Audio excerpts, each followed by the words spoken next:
నాటకరంగం నేపథ్యంలో తెరకెక్కిన 'ఉత్సవం' సినిమా సెప్టెంబర్ 13న విడుదలైంది. ప్రేక్షకులు తమకు హార్ట్ఫుల్ సక్సెస్ను అందించారని ఆ చిత్ర బృందం పేర్కొంది. ఈ సందర్భంగా ఏర్పాటు చేసిన సక్సెస్ మీట్లో సురభి కళాకారులను సత్కరించారు. ఈ సినిమాకు పలు కేంద్రాల్లో చక్కని ఆదరణ లభిస్తోందని, అందుకే విజయయాత్ర చేయబోతున్నామని హీరో దిలీప్ ప్రకాష్ చెప్పారు.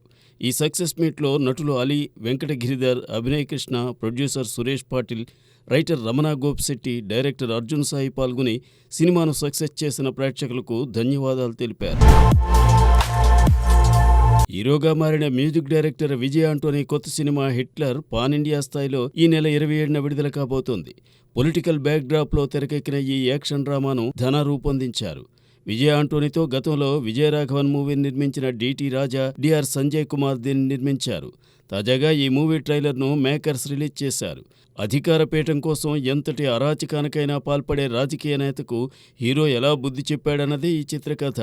రియా సుమన్ హీరోయిన్గా నటించిన ఈ సినిమాలో గౌతమ్ వాసుదేవ్ మీనన్ కీలక పాత్ర పోషించారు.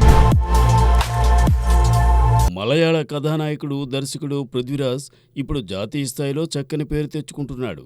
దాంతో ముంబైలోనూ స్థిర నివాసం ఏర్పాటు చేసుకోవడానికి సన్నాహాలు చేస్తున్నాడు. ఇప్పటికే ముంబైలో పాలీహిల్లో అతనికి సొంత అపార్ట్మెంట్ ఉంది.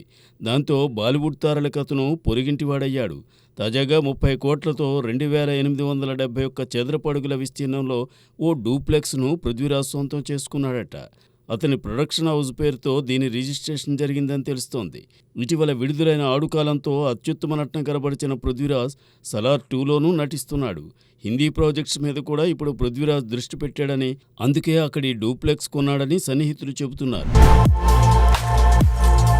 రణబీర్ కపూర్, విక్కీ కౌశల్, అలియా భట్ ప్రధాన పాత్రధారులుగా సంజయ్ లీలా భన్సాలి దర్శకత్వంలో 'లవ్ అండ్ వార్' మూవీ తెరకెక్కబోతోంది. దసరా సీజన్లో దీని రెగ్యులర్ షూటింగ్ మొదలు పెట్టబోతున్నారు. 2 ఏళ్ల పాటు పగడ్బందీగా మూవీని తెరకెక్కించి 2026 మార్చి 20న దీన్ని రిలీజ్ చేయడానికి సంజయ్ లీలా భన్సాలి ప్లాన్ చేస్తున్నారు. అయితే ఈ సినిమా ప్రకటన వచ్చి రాగానే దీనికి ఉన్న క్రేజ్ కారణంగా నాన్ థియేట్రికల్ రైట్స్ ఏకంగా 250 కోట్లకు పైగా పలికాయని బాలీవుడ్ ట్రేడ్ వర్గాలు చెబుతున్నాయి. నెట్ఫ్లిక్స్ సంస్థ నాన్ థియేట్రికల్ కోసం 130 కోట్లతో ఒప్పందం చేసుకుందట. ఇది ప్రాథమికమైన మొత్తం మాత్రమే. ఒకవేళ సినిమా గ్రాండ్ సక్సెస్ అయితే పెరిగే అవకాశం ఉంటుందట. అలానే సరేగమా సంస్థ మ్యూజిక్ రైట్స్కు 35 కోట్లకు ఒప్పందం చేసుకుందట. శాటిలైట్ డీల్ ద్వారా 50 కోట్లు రాబోతోందట. ఇంతా చేస్తే ఈ సినిమాను 200 కోట్ల బడ్జెట్తో తీస్తున్నారు.